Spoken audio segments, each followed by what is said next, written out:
السلام علیکم ګرانو قدرمنو کتونکو ستاسو ورور ستاسو ملګری سجاد علي اخندزاده یم او دا وخت موجود یم په بونیر تحصیل چغزي توت کې څنګه چې تاسو ته پته ده بارانونه دي د بارانونو له وجې د بخنواب کوم چې وفات شوی دی الله پاک دې وبخي څه وخت مخکې او دا یتیمانان واړه دي د دو غریبانانو دا کورکۍ دی تاسو کتلی شئ د خاورې جوړ دی او د دې کوم کچن چې نغری چې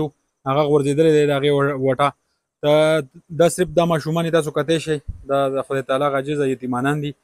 او په دې کور کې صرف یو مور ده یو ورور دی مشر خو هغې خپه ماته شوې ده نو هغه وایي چې ما پکې مرم مه راوله دا خلک بیا خبرې کوي نو بس افسوس او به کوو نور څه ویلی شو دا وګورئ دا وټۍ ټوټله غورځېدله په دې فوټیج کې تاسو کتلی شئ دا نغری چې خلک ووایي نغری مې وران شوی دی هغه سیسټم دی دا لږ ښه ځای دی دا صرف پاتې دی او نور د دې هم خطره ده الله پاک دې خیر وکړي دې مو اوبه اخیستې دي تاسو کتلی شئ دې مو اوبه اخیستې دي او د غورځېدو په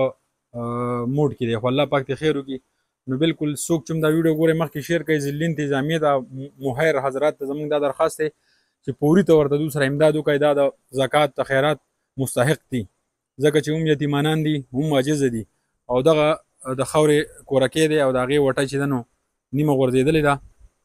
بس لږه شانې پاتې ده الله دې خیر وکړي چې نور ونه غورځېږي او دا کور کې هم را پرېونځي دا واړه واړه ماشومان دي ګلالي یتیمانان غریبانان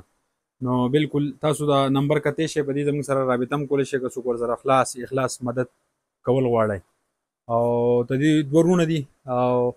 هغه هم د مزدورۍ لکه نه دي خپه دا یو خپه ماته ده غریبو پېښور کې خواري مزدوري کوله ستاسو مشر ورور که نه الله توبه نو بس څوک چې هم دا ویډیو ګورئ مخکې شیر کړئ او د الله د رضا لپاره سره خپل وس مطابق لاس اخلاص وکړئ او د دوی د کشر ورور نمبر به مونږ پر سکرین باندې ورکړو هغې باندې هم تاسو هغه سره رابطه کولی شئ او ایزي پیسې نمبر باندې هم تاسو رابطه کولی شئ ډېره مننه ډېره شکریه د الله په امان